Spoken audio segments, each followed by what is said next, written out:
Kol nepamatysi pats, nepatikėsi. Sveiki! Šiandieną parodysiu, ką termokamera pamato name, ko nemato nei akis, nei termometras. Naudosiu Bosch termokamerą GTC 600.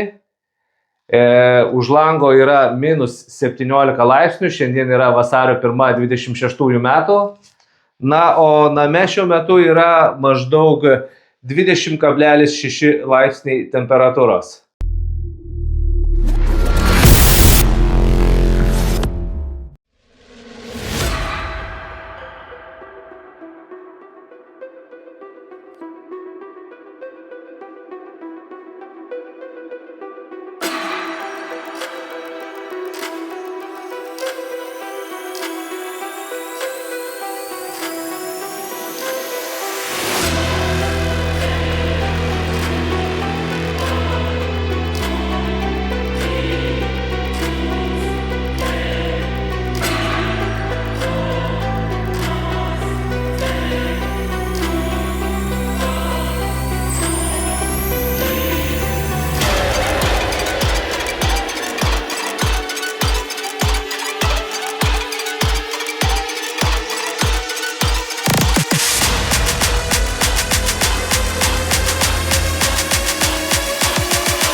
Pati kamera dirba kaip infraraudonųjų spindulių sensorius. Darminė temperatūra nuo minus 20 iki plus 600 laipsnių ir tuom išsiskiria nuo kitų Bosch termokamerų. Turi didesnį ekraną, korpusas yra gumuotas, tvirtas, IP klasė 54, atlaiko kritimus net iki 2 metrų aukščio. Ergonominė rankena su dideliu fiksavimo mygtuku, kuriuo mes galime užfiksuoti turimą vaizdą. Jeigu mums reikšmės patinka, viską matome, ko reikia, tai išsisaugojame ir netgi galime įrašyti balso pastabą.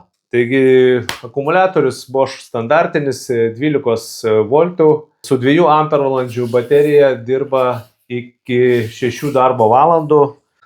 Tikslumas plus minus 2 laipsniai. Labai patogu perkelti duomenis, netgi yra 2 būdai. Vienas iš būdų yra per Wi-Fi prisijungiant prie telefono, kuriame turi būti įrašyta Thermal On programėlė.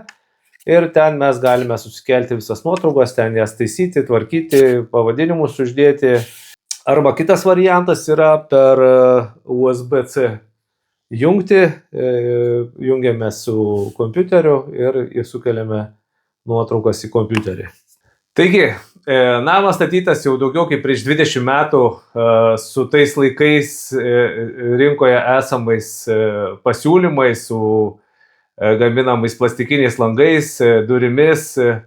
Tais laikais nelabai kas darė pamatų šiltinimą, nėra rekuperacinės sistemos, yra tik tai savaiminis vėdinimas, yra konstrukcinių klaidų, šalčio tiltai, na ir visa tai susideda ir susiveda į šilumos nuostolius. Kažką galima pataisyti gan paprastai, bet daug kam reikės gan rimtų sprendimų, kaip pavyzdžiui pakeisti langus ar duris, tada reikės vidaus apdailos darbus atlikti, jei šiltinsim pamatus, tada ir išorės apdailą reikės tvarkyti. Reikia įvertinti, kiek tai apsimoka. Namas visgi yra visuma ir per daugelį metų dažnai būna išspręstos tam tikros problemos.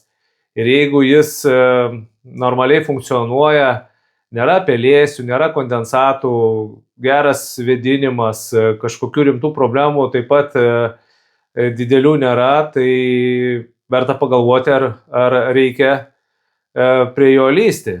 Žinau nemažai atvejų, kai žmonės pasikeitė plastikinius langus į daug geresnius langus, rasos tašką perkelia į vidų ir langai pradeda rasoti, bėga nuo jų vanduo. Laukinės duris irgi pasikeitė į storas žieminės duris, rasos tašką įkelia į durų vidų, taip ten kaupėsi kondensatas, šerkšnyje duris, spynos užšala, nebegali atrakinti. Todėl, jeigu norite gerai ir ramiai miegoti, galbūt net neverta šito prietaiso naudoti ir žiūrėti, kas jūsų name darosi. Na, o jei nusiteikęs investuoti reguliariai, darant namą šiltesniu, taisant klaidas, tai termokamera sutaupys jums begalę laiko ir suras visas problemas. Ačiū, kad žiūrite ir iki kitų kartų.